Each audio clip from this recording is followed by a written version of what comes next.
There's something you know about people even before they open their mouths, and nobody has ever explained it to you. You call it feeling. They call it stubbornness, fault-finding. You're always suspicious.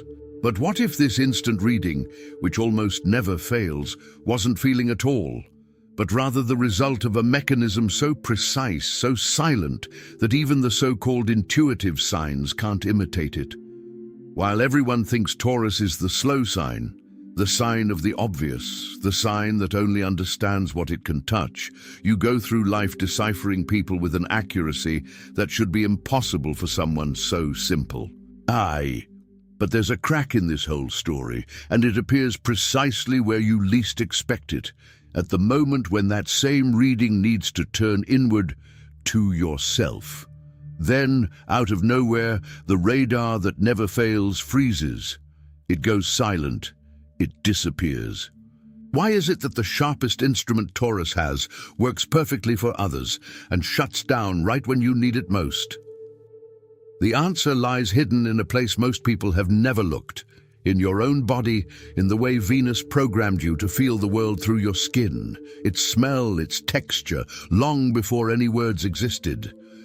And understanding this completely changes how you will interact with every person you meet from today onward, including, and especially, yourself. You read people in a way that the so-called intuitive signs can't explain. You don't read like someone who guesses. You read like someone who feels the ground change texture beneath their feet, even before looking down. While everyone thinks intuition is that sudden flash, that voice that shouts a warning out of nowhere, yours works differently.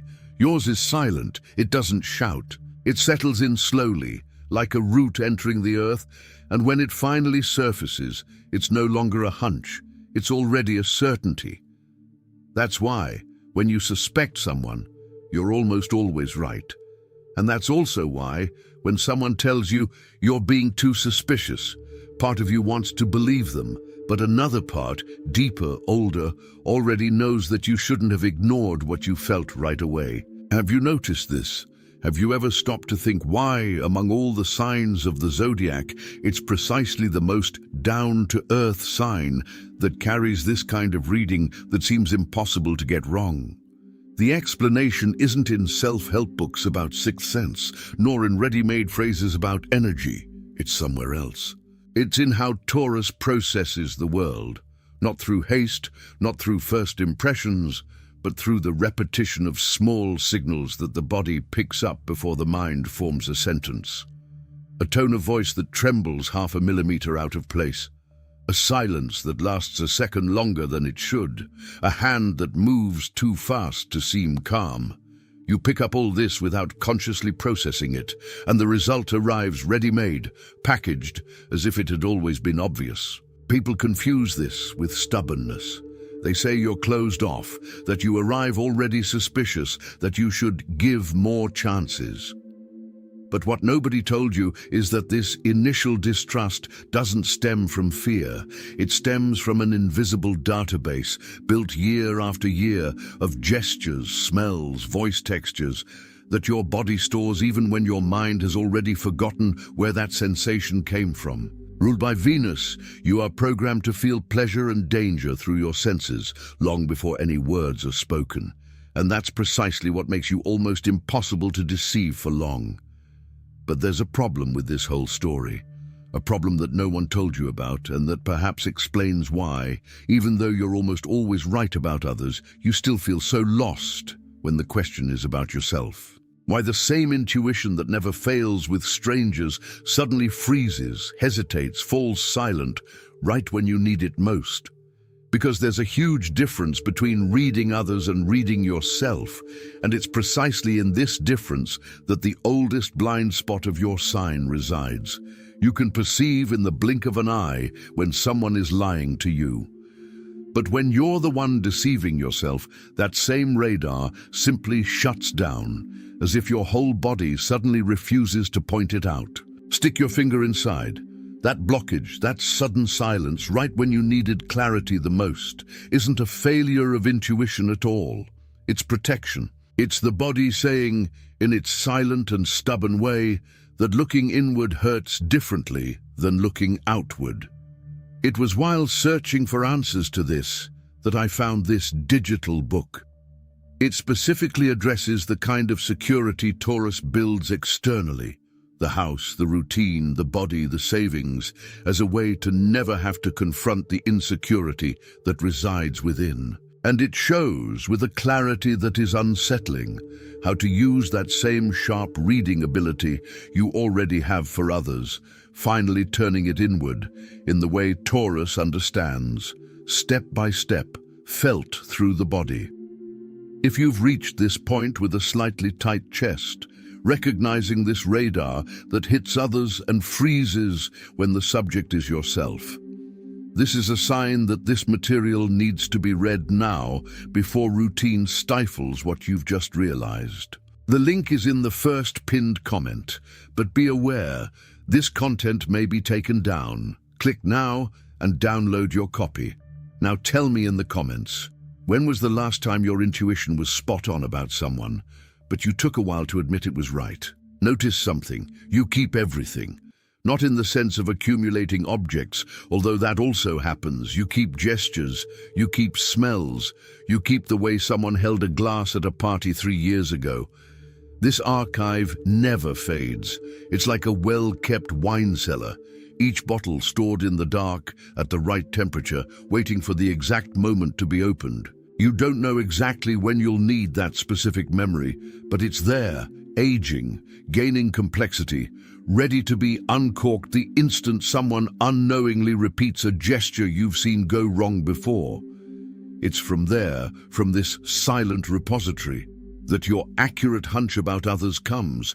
But this same archive, when it comes to you, works differently.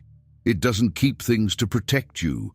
It keeps things to keep you stuck in a place you already know, even when that place hurts. Because for Taurus, the familiar, even uncomfortable, still seems safer than the unknown, even if it's a better unknown.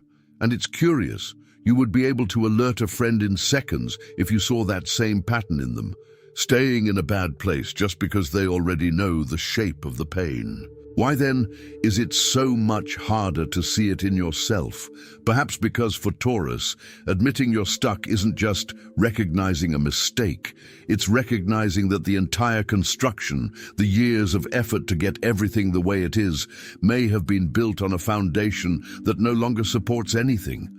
And nobody dismantles such a construction overnight. It's reviewed brick by brick, sensation by sensation, in the time that the body itself allows, never in the time that haste demands. And here's the detail that changes everything. The more time you spend reading the world outside, the more the inner reading is postponed, as if there were only a limited amount of attention available per day, and it always ends up being spent first on others, leaving, at the end of the night, only enough for you to collapse from exhaustion, with no energy to open your own wine cellar and see what has aged too much inside. Pay attention to this. You can tell in seconds when a friend is unhappy in a relationship, even if they swear everything is fine. You see it in the way they hold their phone, in the delay of a response, in a smile that arrives half a second late. But when it's your relationship, your job, your routine that no longer makes sense, that same radar simply shuts off. Why? Because looking inward requires admitting that something solid, something you built with your own hands, brick by brick, year after year, might be cracked. And Taurus has an almost sacred pact with what it builds. Dismantling it hurts physically, as if it were ripping a stone from its own foundation, knowing that the whole house might collapse along with it. So the body, to spare you, prefers to pretend it didn't see. It prefers to focus on the garden, on Sunday dinner, on the bill that needs to be paid, on anything concrete that isn't that crack slowly growing in the wall. It's defense, not weakness. Nobody builds as much as Taurus builds, only to then hope to see it all collapse. But this defense mechanism has an expiration date, because what you don't read within yourself remains there, weighing you down, pushing beneath the surface of routine, until one day your body can no longer carry alone what your mind insists on ignoring. And when that happens, it doesn't come as a gentle snap. It comes as a body that no longer sleeps properly, a sudden urge to disappear, a tiredness that no nap can resolve. What is your body trying to tell you right now while you're listening to this? Perhaps it's time to stop treating this tiredness as a lack of rest and start treating it for what it really is, an old signal knocking with the same patience as always, hoping that this time someone on the other side will finally answer. Because the Taurus body doesn't give up on warning. It only changes strategy when ignored for too long. It swaps the discreet signal for a louder one, the mild insomnia for an exhaustion that doesn't disappear even on weekends until the message becomes impossible to ignore. The burden of carrying alone what the body already knows, but the mind still denies, has a name, and there's also a practical way to begin to alleviate it. That's exactly what the digital book, The Divine Path That Guides Your Zodiac Sign to a Life of Purpose, is about. It doesn't ask you to become a different person. It asks you to finally use, in your own favor, the same patient observation that Taurus already uses so well to read others. It's a concrete path, without empty promises, designed for those who build security with their own hands and need to learn to build clarity in the same way. The link is in the first pinned comment. There's a legacy in all of this that goes beyond you. Think about your family, the patterns that repeat themselves, who kept money under the mattress, who never easily trusted promises from outsiders, who preferred to work double shifts rather than ask for help, who measured each stranger by their handshake before uttering a single word of trust. Taurus carries within its body a memory of scarcity that is often not even its own. It's borrowed, passed down like someone passing on a family recipe without ever asking where it came from, without ever questioning whether that amount of salt still makes sense to today's palate. Its initial distrust of new people isn't coldness. It's an inherited alarm system, fine-tuned generation after generation, to prevent the family from going hungry again, the land from being taken again, easy trust from costing dearly again, as it has before, in some story that wasn't even told in detail, only felt in the body as a muffled warning. But a defense system created for survival wasn't made for flourishing. One thing is the root that holds the tree upright in a storm. Quite another is the root that tightens the soil so much that it prevents any new sprout from growing nearby. And there's a huge difference between these two things, even if, from the outside, both roots seem equally strong, equally firm, equally Taurus. Nobody taught you the difference between the two because, in your family, that vocabulary probably didn't even exist. There was only the instinct to hold on tight, no matter what, without time to ask if it still made sense for the next generation. It fell to you, unintentionally, to decide what stays and what can finally be left behind without guilt. And perhaps this is one of the most silent and heaviest tasks that Taurus carries without ever having agreed to carry it. To be in an entire lineage of people who only trusted what they already knew. The first person to wonder if that way of protecting themselves still works, or if it has long since become a cage in the form of security. And here lies the most unsettling paradox of all. The same intuition that protects you can, without warning, become a cell. Because if you trust your first judgment about someone so much, it becomes increasingly difficult to give a second chance, to revise an opinion, to admit that perhaps you misread even once, even if it was only once, a long time ago. It's like that stone that, being so heavy, so perfectly fitted in its place, no one remembers to move anymore, not even to see what has grown or rotted beneath it. And slowly, without realizing it, the gift becomes stubbornness disguised as wisdom. You stop testing your own interpretation because you're afraid to discover that it has failed. You prefer to be right rather than to update yourself. You prefer the old and comfortable certainty to the new and uncomfortable doubt. And then the same instinct that should liberate you begins to lock you inside old certainties, some of them formed years ago, about people who have already changed, about situations that no longer exist as they once did, about a version of yourself that perhaps is no longer who you are today. How many doors have you already closed with all the certainty in the world that perhaps deserved at least a second knock? It's not about doubting everything you feel.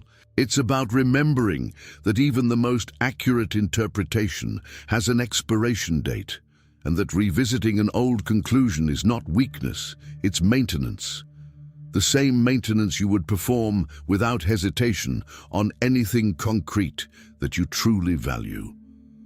No one changes their car's oil thinking it's a sign of distrusting the engine. They change it because they know that even what works well needs servicing from time to time.